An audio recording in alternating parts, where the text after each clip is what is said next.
బంగాళాఖాతంలో ఏర్పడ్డ రెమాల్ తుఫాను బంగ్లాదేశ్ పశ్చిమ బెంగాల్ సరిహద్దులో తీరం దాటిన తర్వాత విధ్వంసాన్ని సృష్టించింది. తీరం దాటే సమయంలో తుఫాను ధాటికి బెంగాల్ వణికిపోయింది. 135 కిలోమీటర్ల వేగంతో వీచిన బలమైన గాలులకు వందల సంఖ్యలో వృక్షాలు నేలకూరిగాయి.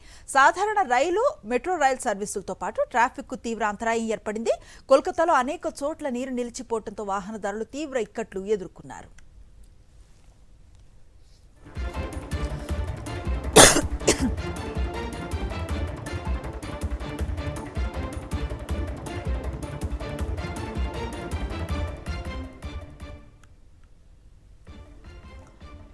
సోమవారం ఉదయం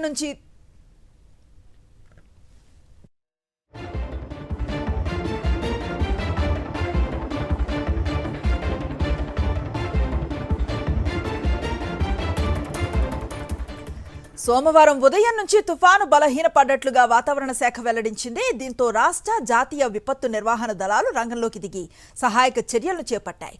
తుఫాను ప్రభావిత ప్రాంతాల నుంచి ముందస్తుగా సుమారు 1,00,000కు పైగా మందిని సురక్షిత ప్రాంతాలకు అధికారులు తరలించారు. ప్రాణ, ఆస్తి నష్టం జరగకపోవడంతో తీర రాష్ట్రం ఊపిరి పీల్చుకుంది. నిన్నటి నుంచి నిలిపివేసిన విమాన సర్వీసులు 21 గంటల తర్వాత తిరిగి ప్రారంభమయ్యాయి. పట్టాలపై నీరు నిలిచిపోవడంతో పలు మార్గాల్లో మెట్రో సర్వీసులకు అంతరాయం ఏర్పడింది. రెస్క్యూ బృందాలు సహాయక కార్యక్రమాల్లో నిమగ్నమయ్యాయి.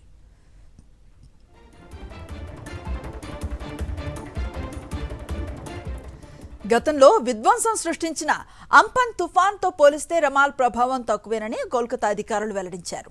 కూలిన వృక్షాల తొలగింపు చర్యలను చేపట్టామన్నారు.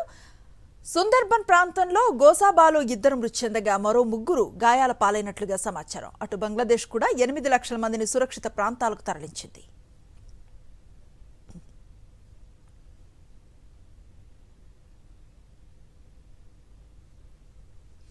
రిమాల్ తుఫాన్ ప్రభావంతో ఆంధ్రప్రదేశ్ రాష్ట్రంలో జోరుగా వానలు కురుస్తున్నాయి. దీంతో వాతావరణ శాఖ అధికారులను అలర్ట్ చేశారు. కర్నూలు, నంద్యాల, కాకినాడ జిల్లాల్లో భారీ వర్షాలు పడుతున్నాయని పేర్కొన్నారు. మరోవైపు ఈ తుఫాను ప్రభావం కాకినాడ జిల్లా కొత్తపల్లి మండలం ఉప్పాడ సముద్ర తీరంపై స్పష్టంగా కనిపిస్తోంది. తుఫాన్ ఎఫెక్టుతో కాకినాడ, ఉప్పాడ సాగర తీరంలో కడలి కల్లోలంగా మారింది. 3 రోజులుగా ఉవ్వెత్తున ఎగిసి పడుతున్న కెరటాలు స్థానికులను భయపెడుతున్నాయి. ఉప్పాడ, కాకినాడ బీచ్ రోడ్డుపైకి అలలు వచ్చి పడుతున్నాయి. దీంతో ఆ మార్గం ప్రమాదకరంగా మారింది. అటు సూరాడపేట, మాయాపట్నంలో వేసిన జియో ట్యూబులు ధ్వంసం అవ్వడంతో తీరంలో మత్స్యకారుల ఇళ్లలోకి కెరటాలు చొచ్చుకువచ్చాయి. దీంతో కొన్ని పూరిళ్లు పాక్షికంగా దెబ్బతిన్నాయి.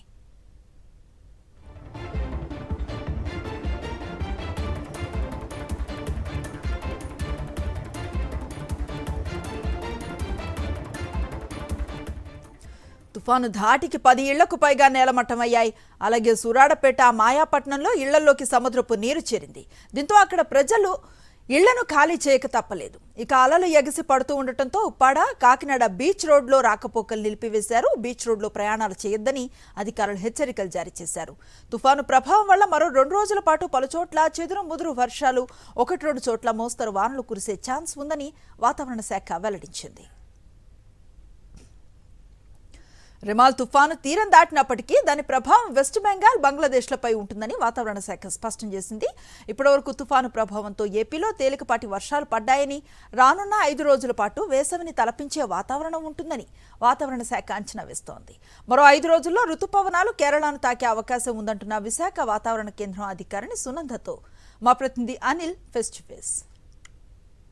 రెమాల్ తుఫాను తీరం దాటింది, బెంగాల్ తీరాన్ని అతలాకుతలం చేసింది. తీరం దాటే క్రమంలో 120 కిలోమీటర్ల నుంచి 130 కిలోమీటర్ల వేగంతో బలమైన గాలులు వీచి ఆ ప్రాంతంలో ఉన్నటువంటి పెద్ద ఎత్తున ఆ ప్రాంత ప్రజలకు ఆస్తి నష్టం కలిగినటువంటి సిచ్యువేషన్ అయితే కనపడుతోంది. మరోవైపు తుఫాను ఇప్పటికే బలహీన పడిందని వాతావరణ శాఖ అంచనా వేస్తుంది. రానున్న 2 రోజుల తర్వాత నుంచి వేసవిని తలపించే వాతావరణం తెలుగు రాష్ట్రాల్లో ఉంటుందని వాతావరణ శాఖ ఇప్పటికే స్పష్టం చేసింది. ప్రస్తుతం వెదర్ అప్డేట్స్కి సంబంధించి మాట్లాడదాం. మనతో పాటు విశాఖ వాతావరణ కేంద్రం అధికారిని సునంద ఉన్నారు. మేడం, కమింగ్ డేస్లో వెదర్ ఏ విధంగా ఉండబోతుంది? తుఫాను ప్రభావంతో ఇప్పటికే పూర్తిగా వెదర్ అంతా కూడా చల్లగా ఉంది. ఈ గడిచిన 2 రోజులుగా తుఫాను కూడా తీరం దాటింది. దాని ప్రభావం అక్కడ ఏ విధంగా ఉంది? కమింగ్ డేస్లో వెదర్ ఇక్కడ ఎలా ఉండబోతుంది? తుఫాను ఎస్టర్డే నైట్ తీరం దాటడం జరిగింది. అది తీవ్ర తుఫానుగానే తీరం దాటింది. అయితే ఈరోజు ఉదయానికి క్రమేపీ తీరం దాటిన తర్వాత అది బలహీనం అవుతూ ఉంటుంది. అయితే ఈరోజు ఉదయానికి తుఫానుగా బలహీనమైంది. ఇంకా రానున్న గంటల్లో మరింత బలహీనమై తీవ్ర వాయుగుండంగాను తర్వాత వాయుగుండంగా మారే అవకాశం ఉంది. ప్రస్తుతం అయితే ఇది ఎక్కడైతే తీరం దాటిందో ఆ ప్రాంతాల్లోనే కేంద్రీకృతం అయి ఉంది. అంటే బంగ్లాదేశ్ అండ్ వెస్ట్ బెంగాల్ పరిసర ప్రాంతాల్లోనే కేంద్రీకృతం అయి ఉంది. ఇంకా దీని యొక్క ప్రభావం అనేది బంగ్లాదేశ్, ఇటు వెస్ట్ బెంగాల్, అలాగే నార్త్ ఈస్ట్ స్టేట్స్ అన్నిటి మీద కూడా దీని యొక్క ప్రభావం అనేది ఈ రోజు అలాగే రేపు కూడా ఉంటుంది. చాలా చోట్ల తేలిక నుంచి మోస్తరు వర్షాలు ఎక్కువ చోట్ల ఉంటూ భారీ నుంచి అతి భారీ వర్షాలు, కొన్ని చోట్ల అత్యంత భారీ వర్షం, ముఖ్యంగా బంగ్లాదేశ్ అలాగే వెస్ట్ బెంగాల్ ప్రాంతాల్లో అయితే కనుక, స్టేట్స్లో అయితే కనుక భారీ నుంచి అత్యంత భారీ వర్షాలు కూడా ఈ రోజు వరకు కూడా నమోదైతే గ్రాడ్యువల్గా ఇవి తగ్గుతూ ఉంటాయి. ఇది పరిస్థితి అండి. ఇక్కడ వాతావరణం ఏ విధంగా ఉండబోతుంది మేడం? ఎందుకంటే తుఫాను ఏర్పడిన తర్వాత ఇక్కడ వాతావరణం పూర్తిగా చల్లబడి మనకు కూడా మోస్తరు వర్షాలు కురిసి రాయలసీమతో పాటు చాలా ప్రాంతాల్లో వర్షాలు పడ్డాయి. ఇప్పుడు ఏ విధంగా ఉండబోతున్నారు?